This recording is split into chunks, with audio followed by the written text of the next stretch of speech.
I've spent the night interrogating the three of them. They're all suspicious, but the evidence pretty much clears Jervin. The headmaster died from severe physical trauma to the back of the neck. Jervin can't even stand. It would have been physically impossible for him to deliver that strike. As for Dorella, after the headmaster's death, she was made acting headmistress. Barring any complications, the role will become permanent. On the surface, she benefits the most.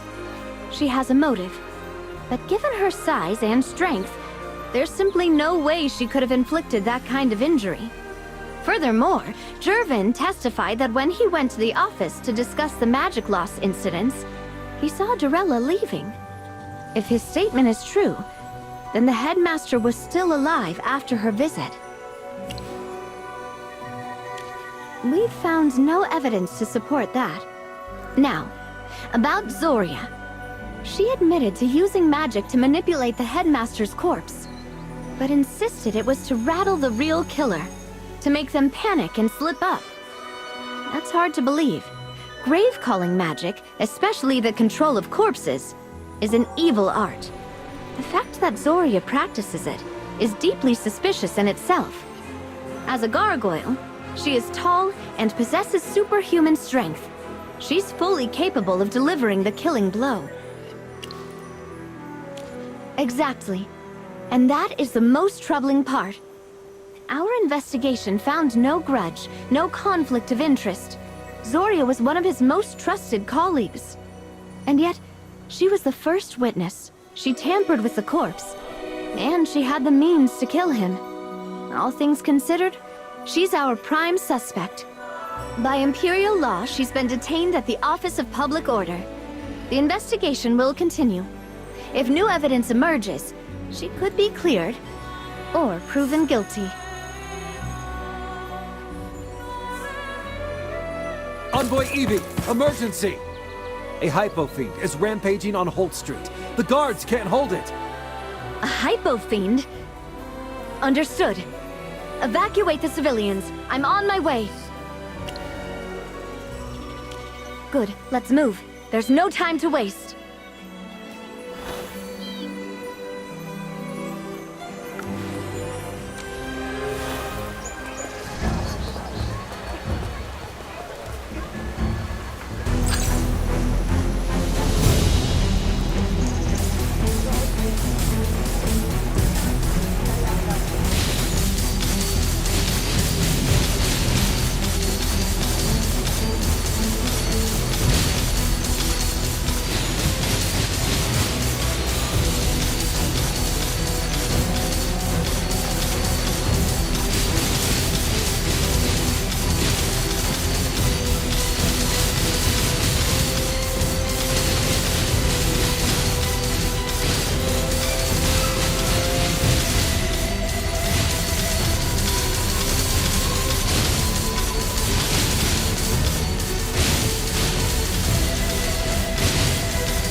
What in the world? That's a hypo-fiend! What's it doing here? What? A hypo-fiend made it all the way to Holt Street? I was just picking up some magical supplies. I heard a huge commotion from the shipyard, but I never imagined it was an attack. What should we do with it? Should we report this to the acting headmistress? Wait, what's that on its tentacles? Let me see. Looks like wood shavings?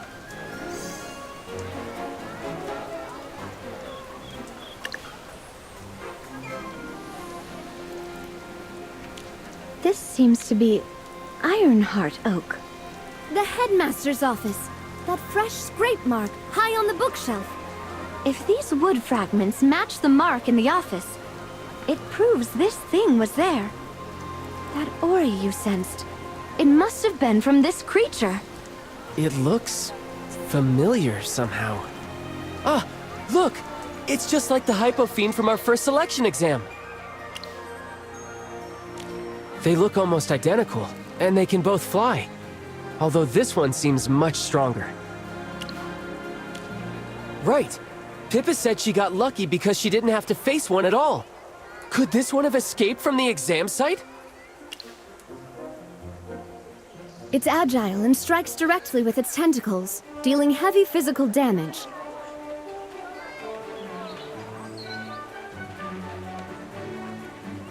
So, you think it could have killed the headmaster? Compared to Zoria, this seems like a far more likely culprit. If this Hypofiend really killed the headmaster, then who's the mastermind? Who set this whole thing up?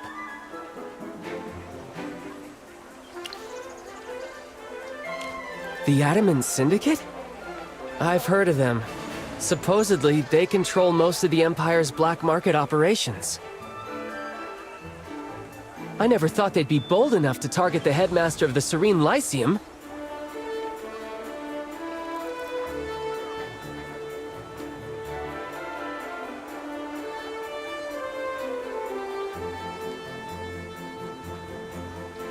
Think about it. If the headmaster had continued his investigation, he would have traced the clues back to Franz, and then the Syndicate itself. To stop his investigation, the Syndicate might have taken desperate measures, and they certainly have the means to carry out an assassination. But what's their endgame? The headmaster's death was bound to cause an uproar. They had to know we'd investigate. I'll issue an Imperial warrant for Franz's arrest, and assign more investigators to track the Syndicate's movements. Putting all the clues together, it seems likely that the Syndicate sent this flying monster to attack the headmaster and stop his investigation into the magic loss cases. There are still some gaps in the story, but for now, this is the most logical conclusion. I'll have our experts examine that magical artifact in detail. It's possible the Syndicate tampered with it, erasing key fragments to mislead us. The exam monsters are all kept in a special storage facility for training. Checking the storage logs should tell us more about this Hypofiend. Understood. I'll send someone to inspect the storage room immediately. They're targeting students from a magical academy, so it must be magic-related. But their true purpose is still unclear. Don't worry, I'll continue investigating the magic loss incidents.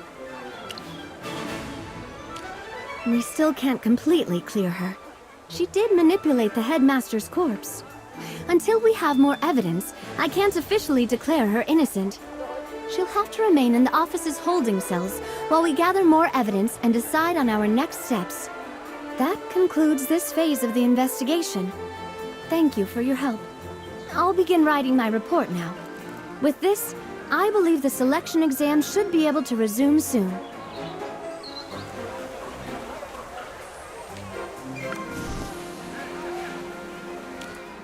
Thank you for everything.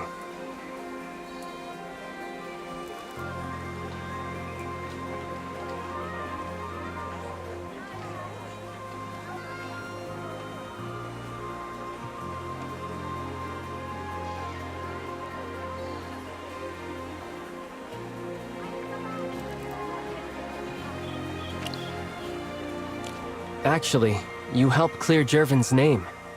For that, I'm truly grateful. He's my best friend. I've met many kind people since coming to the Lyceum, but no one's ever supported me the way he has. You might laugh, but he even tutors me in alchemy, a subject I've never been good at. But friendship can't just be one-sided, so I've always wanted to repay him somehow. Jervin is the heir to a powerful house, brilliant and gifted in magic. Aside from his leg injury and the pain that came with it, he's practically perfect. His parents tried everything to heal him. Royal physicians, reclusive masters, even master mages. but nothing worked. The injury was caused by a cruel dark magic curse. Even after a few magisters found a way to lift it, the damage was permanent. He can't walk or even stand. He's been in a wheelchair ever since. After that, he grew quieter. He used to be so lively. Still, he found the strength to move forward and return to the Lyceum, and rose again as one of its brightest stars. Despite everything, he only relies on himself. And as his friend, I've never been able to do much for him. That's why I was so determined to clear his name this time, even if it meant breaking my own code. Honestly, I lied during the interrogation. Envoy Evie asked me about the last time I spoke with the headmaster. During that talk, he asked me if Jervin's legs could ever be healed, but I didn't mention that part during questioning. Please don't misunderstand. I didn't mean anything by it, I don't know. The headmaster only mentioned it in passing. I suppose I just forgot. Later, when I remembered, I thought it wasn't important enough to bring up. But it's been eating away at me. I was afraid that hiding it might cause trouble. But I was also worried that bringing it up might damage Jervin's reputation. For nobles like him, honor is everything. Even if he's innocent, just being associated with the headmaster's death could ruin him.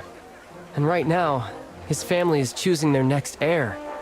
Any hint of scandal would destroy his chances. We haven't known each other long, but my instincts tell me you're someone I can trust. And Envoy Evie trusts you too. My family has always followed the Knight's Code, and concealing something like this weighs heavily on me. Now that I've said it, I can finally confess to the goddess and find some peace. Either way, I'm grateful to both you and Envoy Evie. Truly, I can finally rest easy.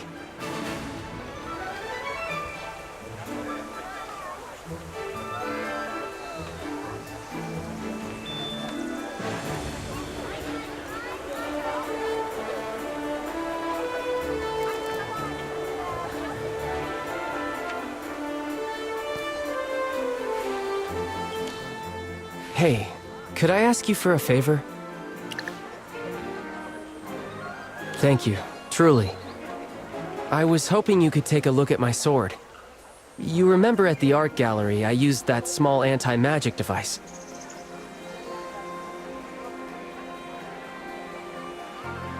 Well, because of its side effects, my sword has been losing its magical power. I'm not very skilled with alchemy or forging magic. I've tried everything I can think of, but nothing's worked to restore it. Could you see what's wrong with it? Thank you. Here it is. Please be careful. This sword means a lot to me.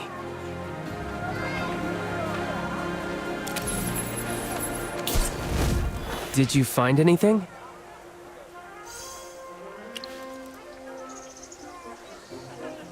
Cracks?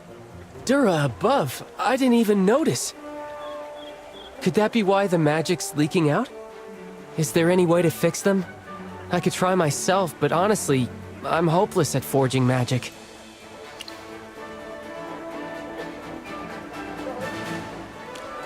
What's wrong? Even so, I want to try. It means too much to me. This sword is called the Oath of Glory. It was reforged from the broken blade of my ancestor, who performed great deeds in the First Divine War. See here? When it was remade, he had our family oath inscribed right into the steel. Where the oath points, there glory returns.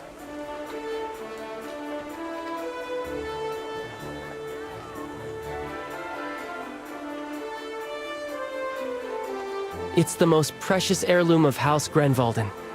More than a weapon, it's the symbol of our honor and knightly spirit. Yes, they say my ancestor Alistair Grenvalden was a mage knight without equal. He served alongside the gods themselves and achieved countless feats in the First Divine War.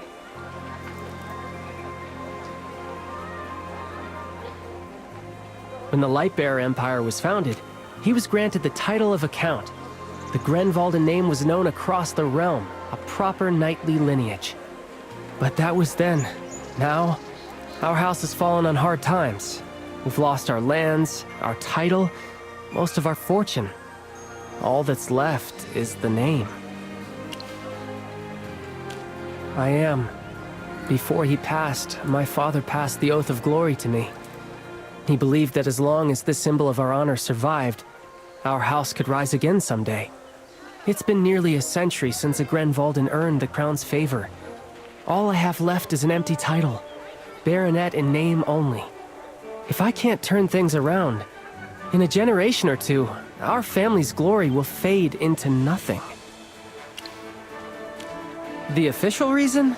My magic talent was always stronger than my swordplay. You see how it is.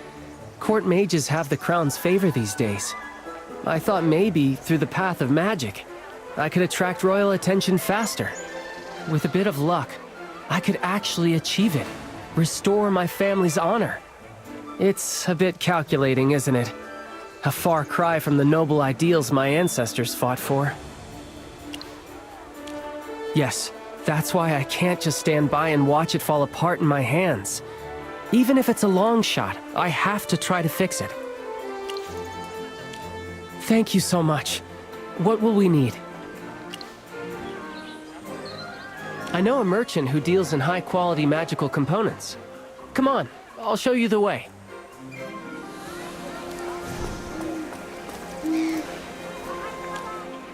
Well, well. If it isn't two future magisters. To what do I owe the pleasure? Let me see. Ah, yes. I do keep a bottle on hand. Not many students can handle a reagent this volatile. The price, however, is steep. The price is fine. I'll take 2 bottles. Heavens! No haggling? I should have charged you more. I'm kidding. Of course. Here you go. These are top quality, I assure you. Apologies, but that one's too hazardous to keep in the shop. I'd have to special order it. You'd be looking at about 20 working days. That's too long. Anywhere else we can get it?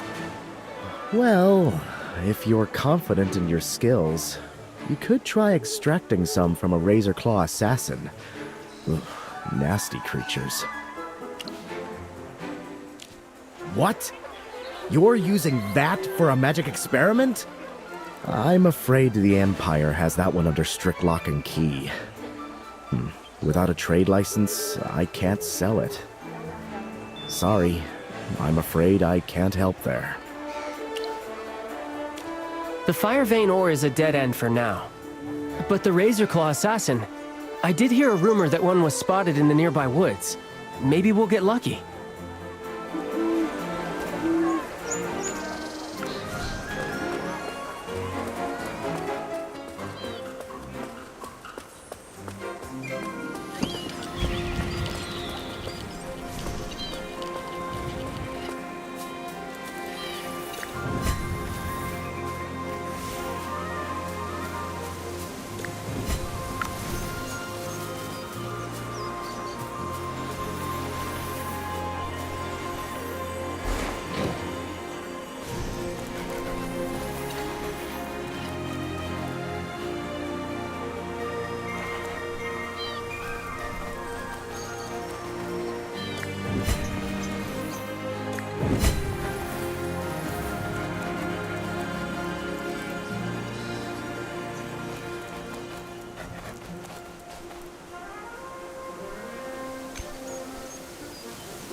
battlefield screams are the most exquisite. It's our turn to take the stage.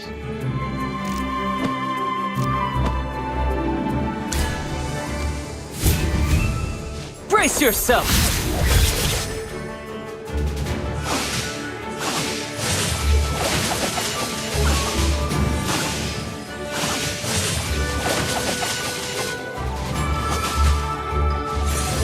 Let's dance under the starlight.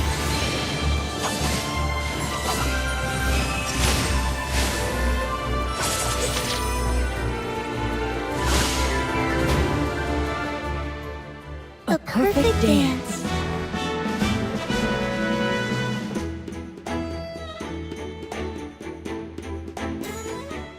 Perfect. With the corrosive solution, we just need fire vein ore. Maybe a professor would know? I know Professor Fernando, the one in charge of the alchemy lab. He might know where to get that ore. He should be in the alchemy classroom now, preparing for his lecture. Let's go.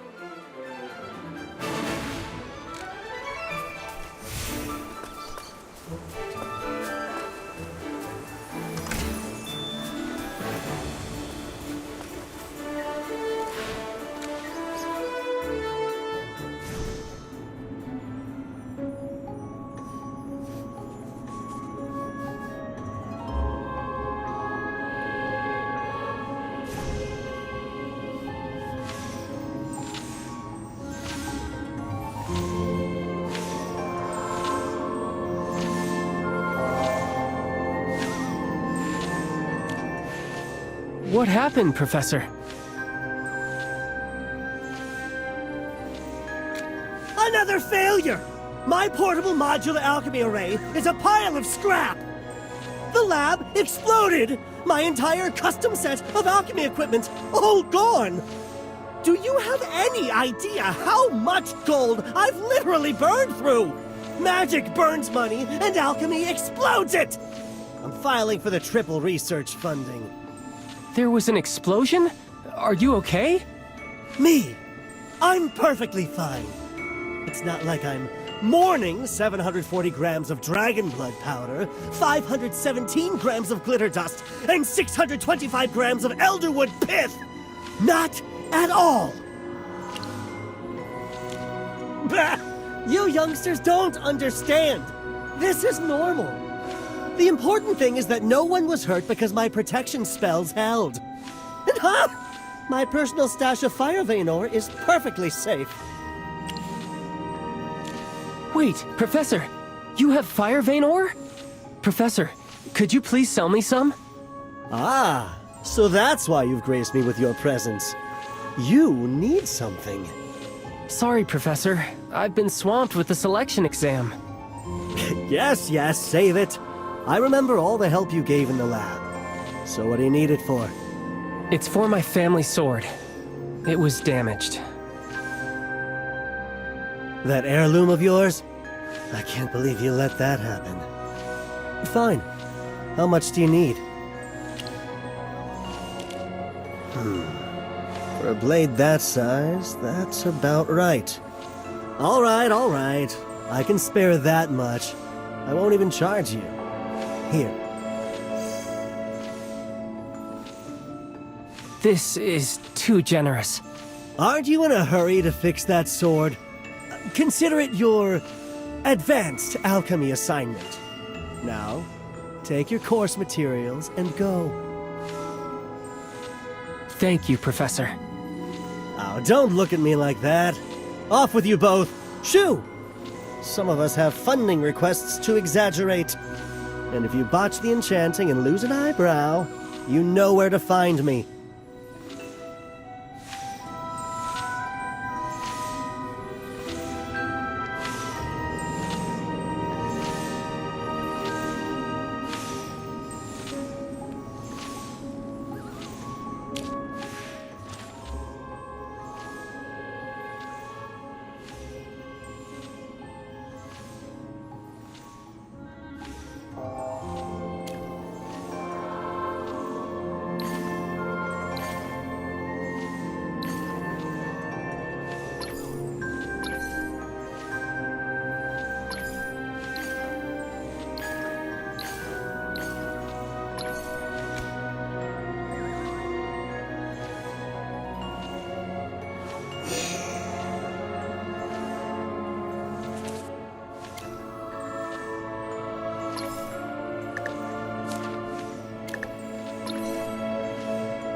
How's it looking?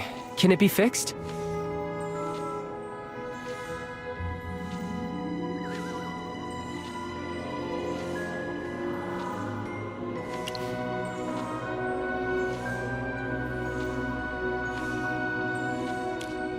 That's strange. The blade itself is perfectly restored. Why wouldn't the magic return with it?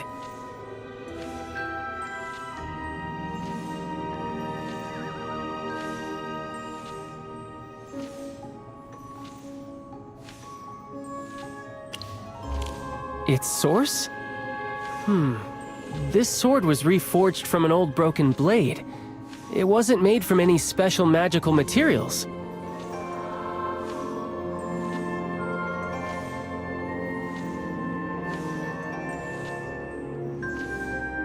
Are you saying that because it wasn't forged with enchanted materials, its power has to come from somewhere else? And now that external source is fading? Oh, don't tease me. I barely understand half of this. If you hadn't mentioned it, I'd never have guessed. So you've already figured it out, haven't you? What's the sword's true source of magic?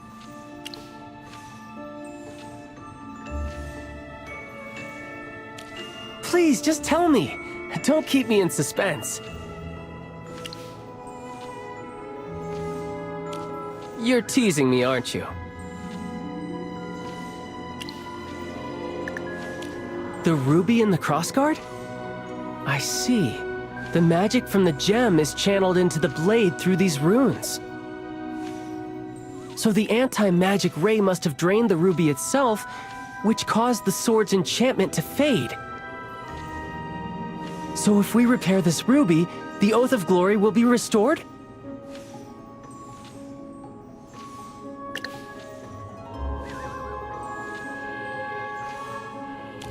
The problem is, an ordinary magic gem won't be able to handle the high-level enchantment on this blade. We'll need a high-grade one capable of storing a massive amount of magical energy. I don't have anything like that right now, but maybe we'll find one on Holt Street. With luck.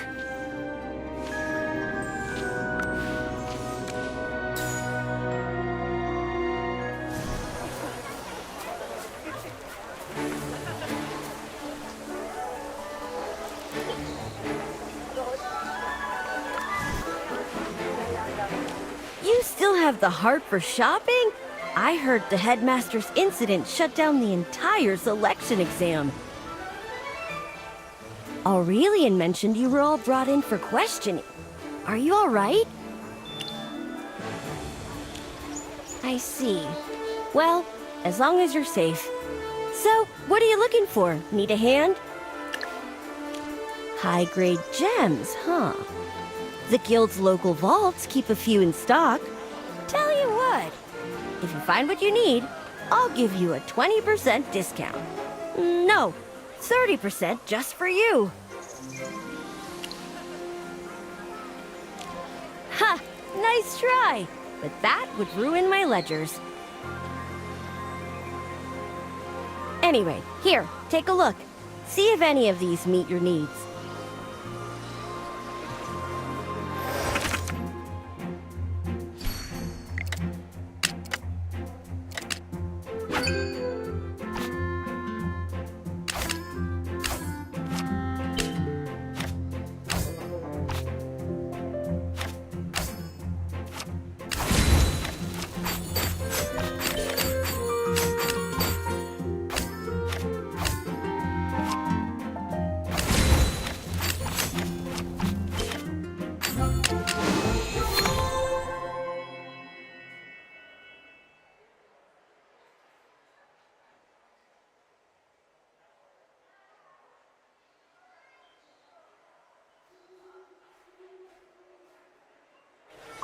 Nothing?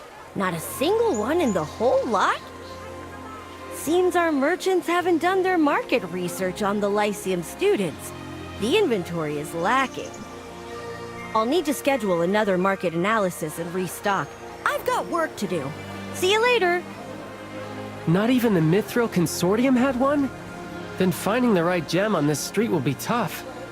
Will we have to go all the way to Savannah?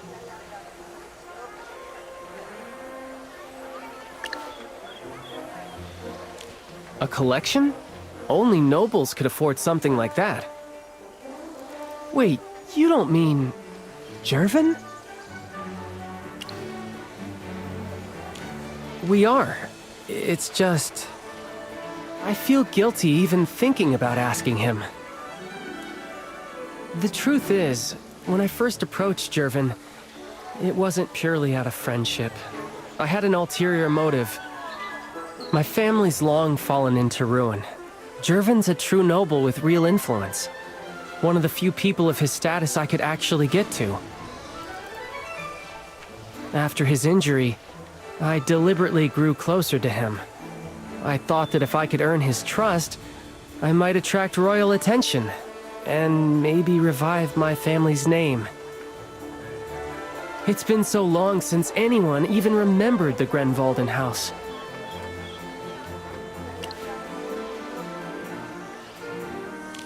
At first, yes, but over time that changed.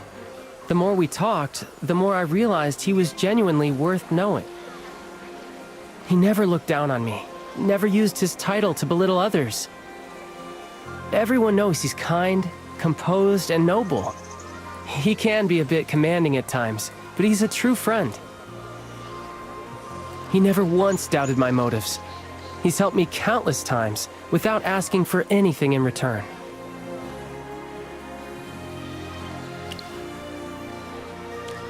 Yes, I'm ashamed of how I first saw him. I've been trying to make it up to him ever since, to protect him however I can. Of course not. He'd never allow that. He's too proud. Maybe I should just apologize to him directly. But I don't even know how to start. I'm not afraid I was wrong, just afraid of losing his friendship.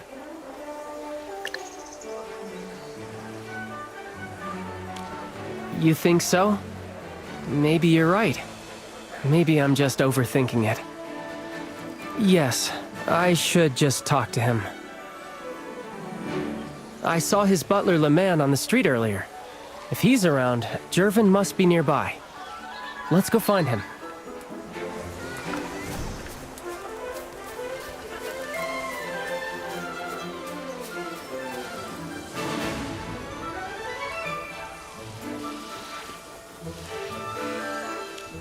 Jervin? You look like you've got something on your mind. If you need help, just say the word.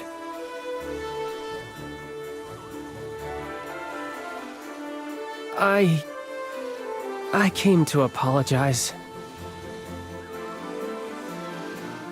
So that's how it was. I see. To be honest, I already knew. You knew? Let's just say I had a feeling, but it doesn't matter. You don't mind? To be honest, I've dealt with nobles all my life. I'm used to smiles that hide calculations and handshakes that conceal betrayal. But you, Sylvan, you may have started with a goal, but you became a true friend. And when you had to choose between ambition and friendship, you chose the latter. You even had the courage to come clean. I know how to read people. I've watched your actions, and nothing I've seen has ever made me doubt your character. You carry the honor of House Grenvalden. You have your ancestors' kindness, their integrity, their honor. You're a good friend, so stop blaming yourself.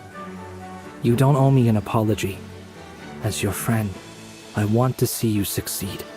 To see you restore your family's glory. I don't even know what to say. No need for words. They never quite fit moments like this anyway.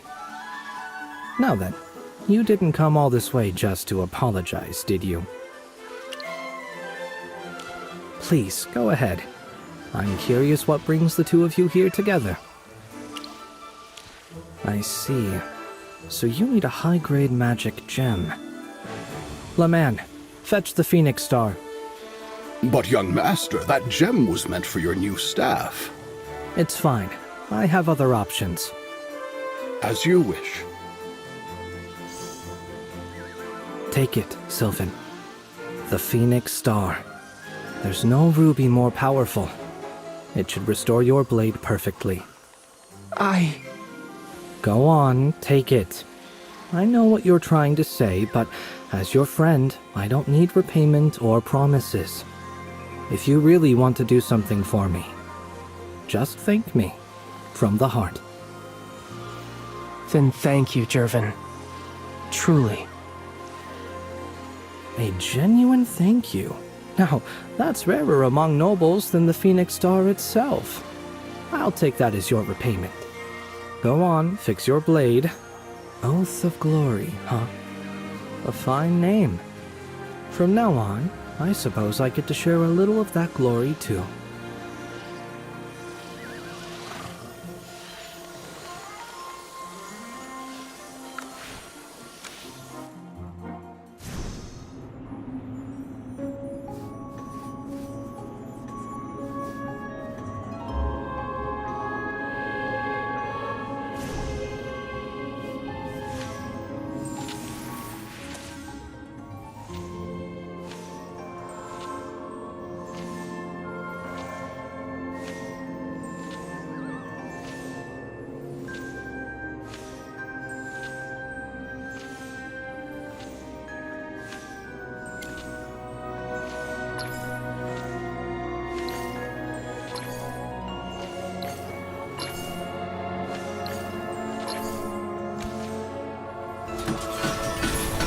It's restored! It actually worked!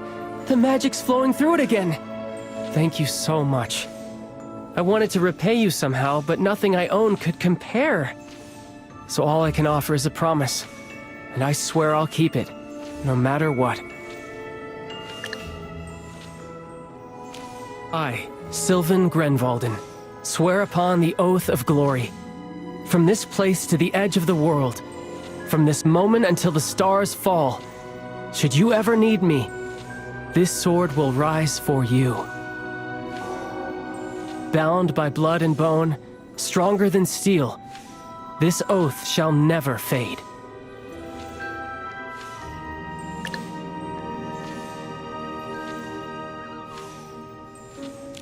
That's how my ancestors swore their oaths. They built the honor of House Grenvalden on blood and unbroken promises. Even though I didn't walk the Knight's path, I'll still uphold our creed. To keep one's word, to stand against evil, to protect the weak, and to restore our name. Just as the engraving says, where the oath points, there glory returns. That's our family's motto, and my guiding belief. Thank you, and I wish you the same.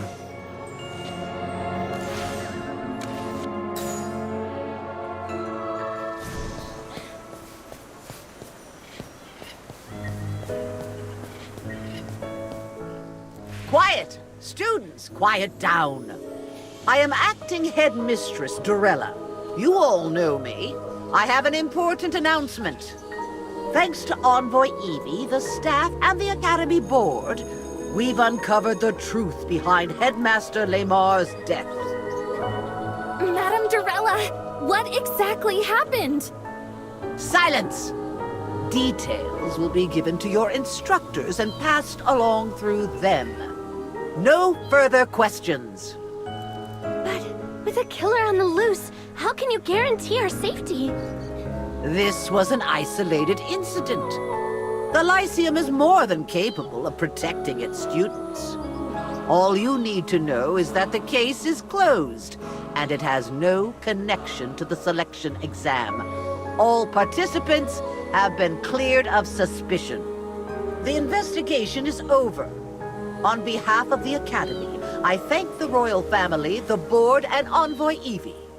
I hereby announce that the Court Mage selection exam will resume tomorrow.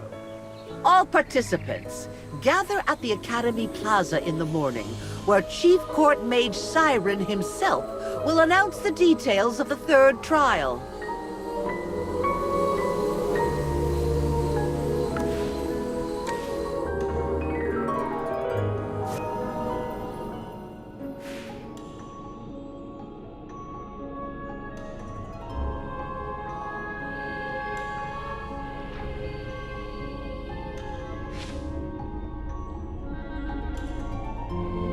Relax. There are no enemies here.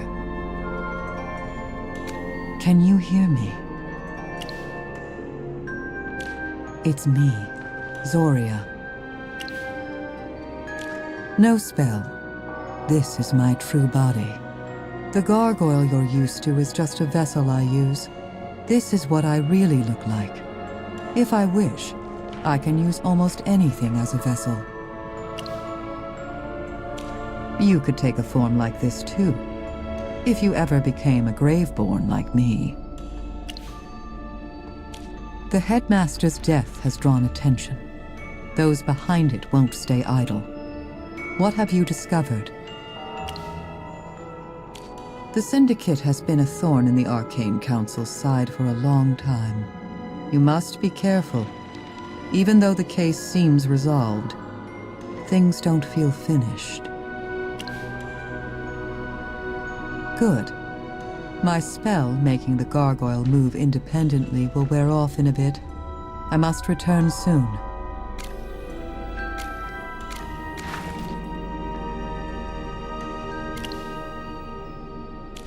And reveal the Arcane Council's existence? No. Since the Council's founding, only Merlin has ever revealed their identity. The rest of us remain hidden, even from each other. Only the first seat possesses the Council's member roster, its authenticity bound by a divine pact. Even among the seats themselves, no one knows who the others truly are. As its leader, you know this better than anyone. Our secrecy is our greatest shield. The Arcane Council is the last line of defense against dark magic and Hypogean forces. Our identities are secrets people would kill for. I would rather remain imprisoned than risk exposure. A secret spoken is a secret no longer. Enough.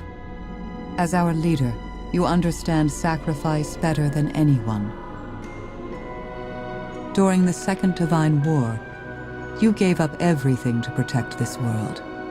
You only survived by falling into deep slumber, losing most of your power. You should be grateful you're alive at all. Compared to your sacrifices, what I'm going through right now is nothing. The exam must proceed as planned. We need to uncover the true plot behind it, whether the Syndicate or Siren is pulling the strings.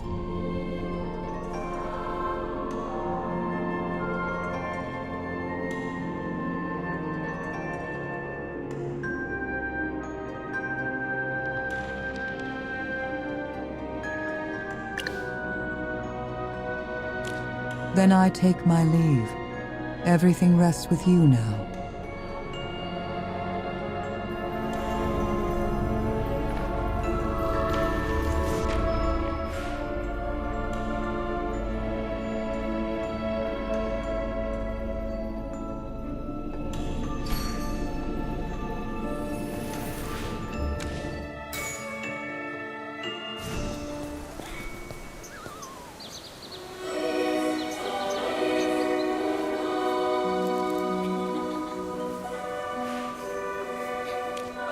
I just get more nervous the closer we get. Oh, my palms are sweating and my heart is racing.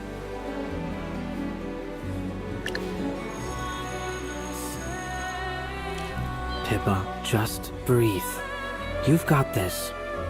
And it'd be a shame to mess up just because you're panicking. I just keep seeing the headmaster collapse. And that interrogation with Envoy Evie. She was polite, but I was still terrified. I get it. I was right there when the headmaster fell. It's all right, guys. Nothing to worry about. Envoy Evie confirmed it had nothing to do with you. Just put it out of your mind. Don't get stuck being scared. Focus on today's exam. This is the last round of the preliminaries. Get through this, and you're in the finals.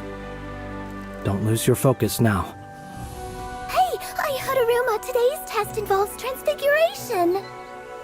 Transfiguration? What does a court mage need that for? Everyone, sorry to interrupt. The judges will be arriving shortly, so please gather over here first.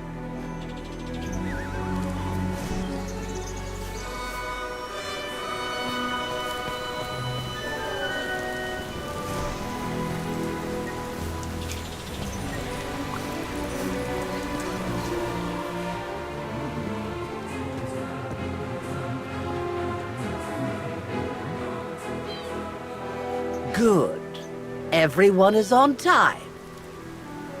It's wonderful to see how earnestly you're all taking the selection exam. I do hope every one of you achieves what you came for.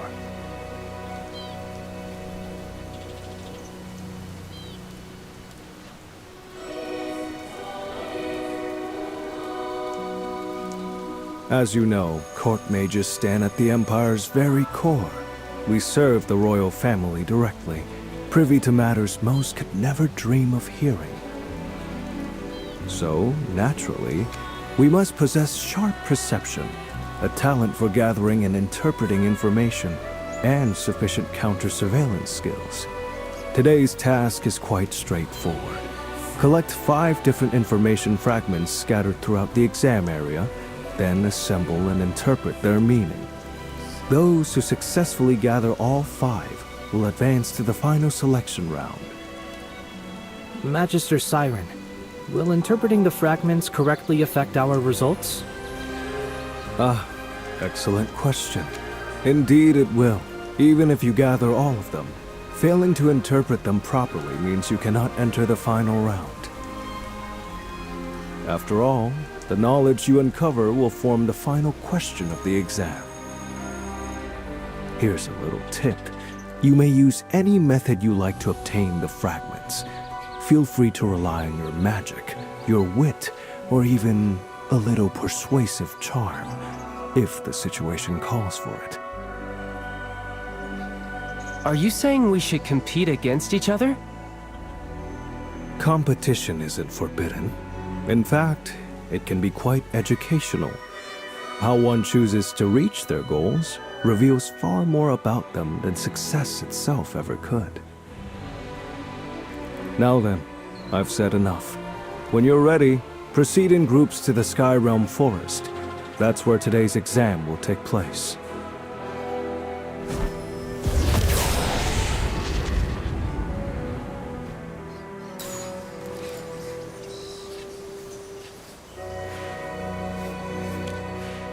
Pippa?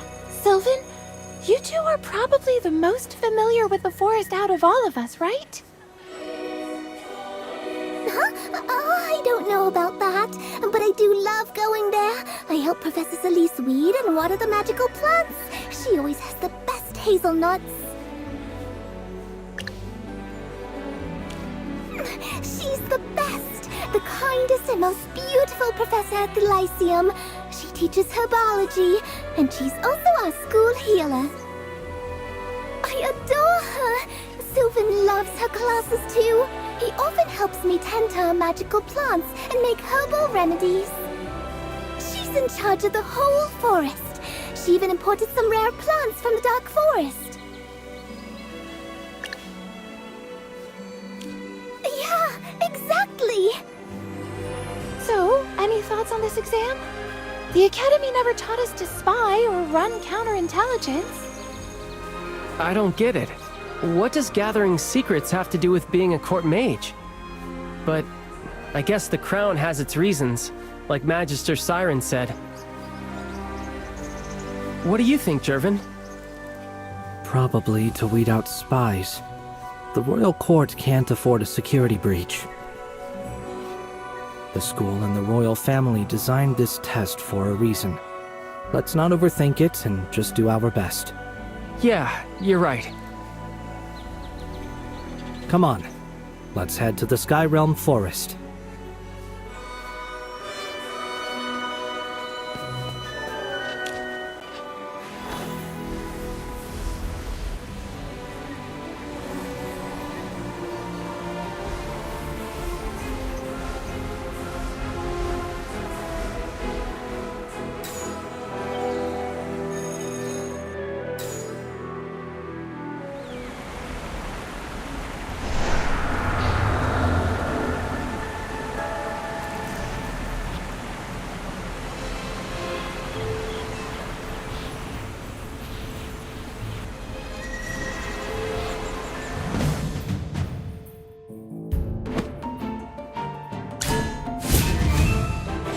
Go, my friend.